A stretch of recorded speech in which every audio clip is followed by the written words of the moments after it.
যখন কোনো বান্দা সূরা ফাতিহার একটা করে আয়াত বলে আলহামদুলিল্লাহি রাব্বিল আলামিন, সঙ্গে সঙ্গে আল্লাহ জবাব দিয়ে বলেন হামিদানি আবদি, বান্দা তুই আমার প্রশংসা করলি।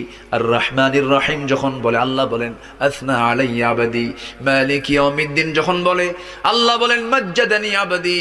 এরপরে যখন বলে ইয়াকা না'বুদু ওয়া ইয়াকা নাস্তাঈন পর্যন্ত যখন বলে আল্লাহ বলেন বান্দারে তুই আমার কাছে কি চাস, প্রাণ খুলে চারে বান্দা। ইহদিনাস সিরাতাল মুস্তাকিম থেকে শুরু করে নিয়া ওয়ালাদ-দাল্লিন পর্যন্ত যখন বান্দা বলে তখন আল্লাহ বলেন বান্দা নামাজের মধ্যে এমন প্রেমের খেলা খেললি বান্দা, তুই যা চাইলি সব আমি আল্লাহ কবুল করলাম। ওই বান্দা যখন রুকুতে যায় আল্লাহ তখন অস্থির হন। ওই বান্দা যখন সিজদায় যাওয়ার জন্য প্রস্তুতি নাই, সমস্ত ফেরেশতাকে ডাক দিয়ে বলেন ও ফেরেশতারা, এই বান্দাগুলো আমাকে দেখলো না, রাসূলকে দেখলো না, কোরআনকে দেখে হাদিসকে বিশ্বাস করে আমাকে খুশি করার জন্য তার সবচেয়ে সম্মানজনক